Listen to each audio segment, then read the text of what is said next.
Bonjour, alors dans la vidéo, je vais vous expliquer le bouton New Order.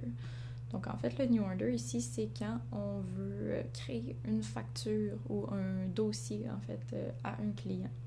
Donc premièrement, c'est sûr, il faut aller sélectionner un client en particulier. Donc si par exemple, je prends moi. Donc, on va aller sélectionner un client ou en créer un comme j'ai montré dans la dernière vidéo. Il n'y a pas de problème.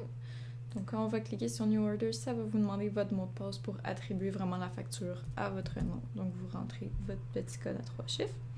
Et ici, c'est la page du New Order. Donc, en fait, les boutons qu'on va utiliser en premier, ça va être les Add Items.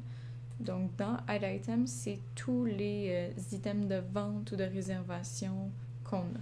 Donc, ils sont classés là, par catégorie. Donc, par exemple, si je clique sur massage ici, on voit tous les types de massages qu'on offre. Donc, que ce soit 60 minutes, 90 minutes en duo ou pas. Donc, ils sont tous ici. Si je reviens en arrière, je reviens à la page de départ. Donc, même chose pour les bains ici. Là, on a tous les types de bains, de services qu'on offre. Donc, c'est ça pour toutes les catégories, donc que ce soit l'hébergement, les produits de vente, les rabais, tout ça, c'est tout ici. Donc, si par exemple quelqu'un vient pour un bain à accès régulier, je cliquerai dessus OK. Là, ça s'est ajouté là, dans sa facture. Donc, on voit le total là, a augmenté. Ici, à chaque item, on peut voir les détails, là, donc le prix de chacun avant et après taxe et qui l'a créé, l'item, l'a ajouté dans la facture. Sinon, quand on va voir dans paiement, ensuite, on a tous les modes de paiement que quelqu'un peut utiliser. Donc, que ce soit des cartes, débit, cash, ça va être ici, ou même le certificat cadeau. Donc, si c'est une carte, on va juste cliquer, par exemple, Visa. Le montant est ici. Si la personne paye en 2 montants différents, on peut changer le montant là, sans problème. Donc, par exemple, ici, il reste 50$ en Visa. Je ferai pause. Donc, vous voyez, la balance diminue. Si le reste est payé en cash, je pourrais payer cash ici. Donc, soit je peux rentrer le montant pile comme ça ici, mais si, par exemple, la personne me donne 10$, je peux voir là, ici dans le change combien exactement je dois lui redonner. Donc, quand on fait Done, ça s'ajoute ici.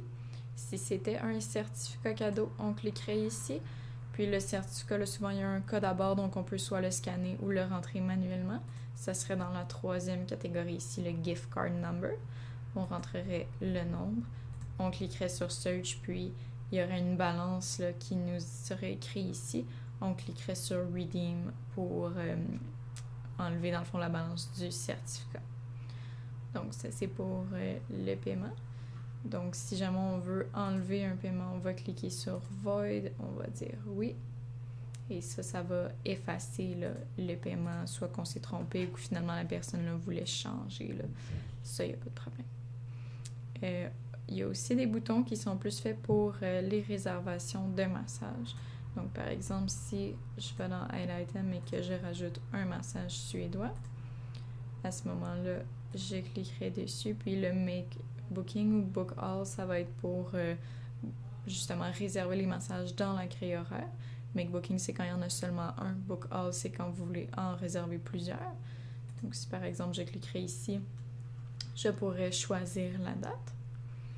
Ensuite de ça, on a aussi le Void, même chose que l'autre bouton ici pour enlever des items. Donc, je pourrais là, les enlever ici.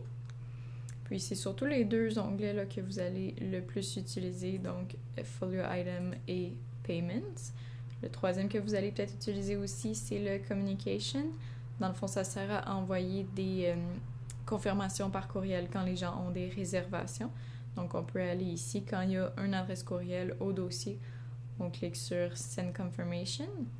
Puis, vous voyez ici, là, il y a un email qui est envoyé, qui est en train de s'envoyer. Si le courriel a bien été envoyé, là, il va être écrit Successful dans Status. Vous pouvez toujours faire Refresh. Là, par exemple, ça le fait parce que moi, j'ai pas mon adresse courriel, c'est normal. Puis, je pourrais le canceller aussi. Donc, il y a aussi les boutons qui sont ici, là, donc le Save toujours pour enregistrer la facture exit pour sortir du dossier. Puis le receipt, ça c'est pour sortir la facture pour le client et pour nous.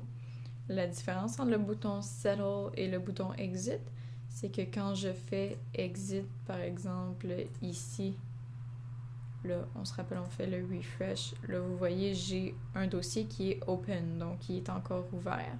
Si j'essaie de rentrer dans le dossier, donc là, il est encore ouvert, donc je peux encore faire des modifications. Quand le dossier est terminé, il est fermé, on n'a plus besoin d'y retoucher. On va cliquer sur Settle. Et là, si je fais un refresh, vous voyez, le dossier, il est fermé. Donc, si je retourne à l'intérieur, là, vous voyez, là, c'est bloqué. Là, je peux pas add d'autres items, je peux pas void, rien. Donc, c'est vraiment au moment où on est certain d'avoir terminé la transaction qu'on va settle le dossier. Donc, c'est tout pour le New Order.